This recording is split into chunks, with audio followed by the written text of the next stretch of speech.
बारिश का मौसम था और काली अंधेरी रात थी। आकाश में बिजली चमक रही थी और हवा की ठंडी लहरें भी आ रही थी। गिरीश चाचा अपने खेत में आराम से खाट पर सोए हुए थे। गिरीश चाचा का खेत उनके पास के गांव में जो तालाब था उसके पास में ही था। बारिश की वजह से पूरा तालाब पानी से भरा हुआ था और खेत में जो घास थी वो भी बढ़ गई थी। खेत में चाचा ने भैंसों को भी बांध रखा था। उस खेत में आम के 10-15 बड़े बड़े पेड़ थे। इतने अंधेरे में वो आम के पेड़ की डालियां हवा की लहर से लहराती, तब वहाँ का दृश्य बहुत डरावना लगता था। अचानक भैंसों ने चिल्लाना शुरू कर दिया। गिरीश चाचा को पता नहीं चल रहा था कि आखिर ये भैंसें क्यों इतना चिल्ला रही हैं। उन्हें ऐसा लगा कि शायद ठंड की वजह से ये भैंसें इतना चिल्ला रही हैं। चाचा ने खेत में चिमनी जलाई क्योंकि उन्हें ऐसा लग रहा था कि शायद ये भैंसें ठंड के कारण चिल्ला रही हैं।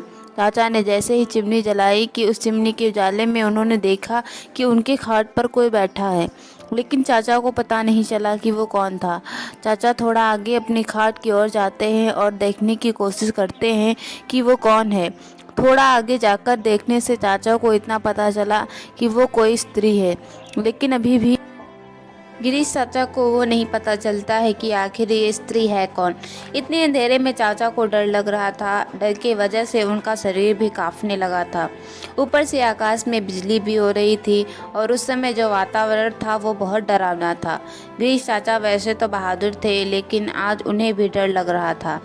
चाचा को ये बात भी मालूम थी कि डरने से कुछ नहीं होगा, इसलिए डरने की जगह पर इस परिस्थिति का सामना करने का तय किया। चाचा ने एक बड़ी लकड़ी अपने हाथ में ली और वो थोड़ा आगे खाट के पास गए। वो खाट के पास जाकर गुस्से में बोले, कौन हो तुम? तुम्हें क्या लगता है कि मैं तुमसे डरता हूँ? सच तो ये था कि गिरीश चाचा सच में बहुत डरते थे।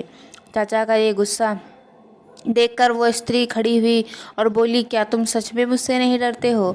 चाचा ने थोड़ी हिम्मत जुटाई और कहा कि यहाँ से चली जाओ, वरना तुम्हारे लिए अच्छा नहीं होगा।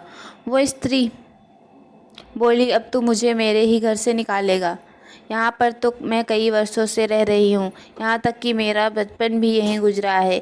ये मेरा ही घर है।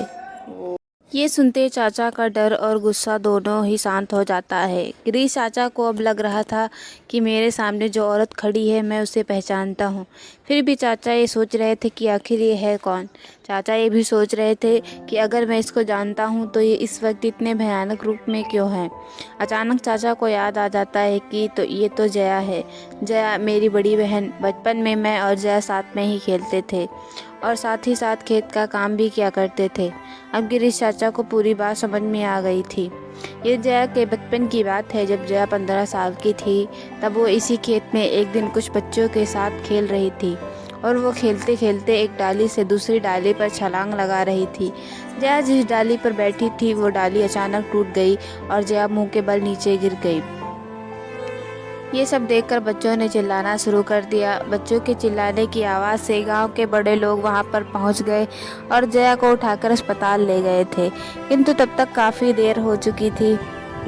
गिरीश चाचा को ये सारी बातें याद आ गई, लेकिन जब उन्होंने खाट पर देखा तब वहाँ पर कोई नहीं था। उनको पता चल गया था कि ये पक्का जया की आत्मा ही है। दूसरे दिन उन्होंने ये सारी बातें अपने गांव वालों को बताई। गांव के एक बुजुर्ग ने कहा, जब जया की मौत हुई थी तब वो एक बच्ची थी और इसीलिए हमने उसे बालक समझ के दफनाया था, लेकिन वास्तव में हमें इसका अंतिम संस्कार करना चाहिए। हमें उनका अंतिम संस्कार नहीं किया है, इसलिए आज भी जया की आत्मा भटक रही है। हमें जया की आत्मा को मुक्ति देनी होगी। गांव के सभी लोगों ने कहा, आपकी बात सही है, हमें जया की आत्मा को मुक्ति देनी होगी। गिरीश चाचा ने तुरंत ही जया को जहाँ दफनाया था वहाँ पर चाचा ने जया के शव का अग्नि संस्कार किया और उसकी आत्मा को शांति दिलाई। आपको ये कहानी कैसी लगी कमेंट्स में ज़रूर बताइए। वीडियो को लाइक करें, चैनल को सब्सक्राइब करें। Thanks for watching.